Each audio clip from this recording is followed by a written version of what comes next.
بسم اللہ الرحمن الرحیم والصلاة والسلام علی رسول اللہ الکریم رب اشرح لی صدری ویسر لی امری واحلل عقدۃ من لسانی یفقہوا قولی۔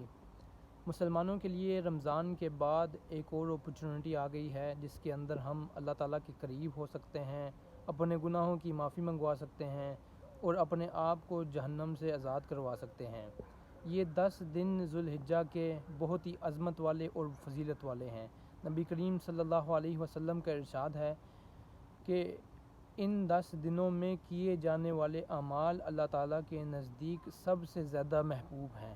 یہ بہت ہی عظمت والے دن ہیں، ان کے اندر جو بھی انسان نیک عمل کرے گا وہ اللہ تعالیٰ کو بہت زیادہ محبوب ہوں گے۔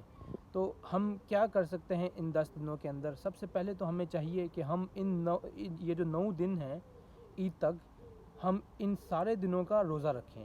یہ نبی کریم صلی اللہ علیہ وسلم کی سنت بھی تھی، جو کہ یہ ہے کہ وہ 9 کے 9 دن روزہ رکھتے تھے۔ اسپیشلی یوم العرفہ کا روزہ، جو ایک دن کے روزے کی فضیلت اتنی زیادہ ہے کہ حدیث میں آتا ہے کہ وہ 2 سال کے گناہوں کی معافی ہے، 2 سال کے گناہوں کو معاف کروا دیتا ہے وہ ایک دن کا روزہ۔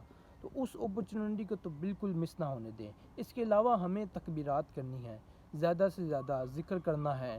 حدیث میں جو نبی کریم صلی اللہ علیہ وسلم سے ثابت ہے، اس میں جو ذکر ہمیں بتائے ہیں وہ ہے لا الہ الا اللہ، اللہ اکبر، الحمدللہ۔ یہ ذکر زیادہ سے زیادہ کریں، بازار میں ہوں، گھر میں ہوں، چلتے پھرتے، نماز کے بعد زیادہ سے زیادہ ان تکبیرات کو آپ ان 10 کے 10 دنوں کے اندر پڑھا کریں، اللہ تعالیٰ کا ذکر کریں۔ آخر میں یاد دہانی کے لیے، جو بھی شخص قربانی کی نیت جس نے کی ہے اس کو چاہیے کہ وہ اپنے ناخن اور بالوں کو نہ کٹوائے۔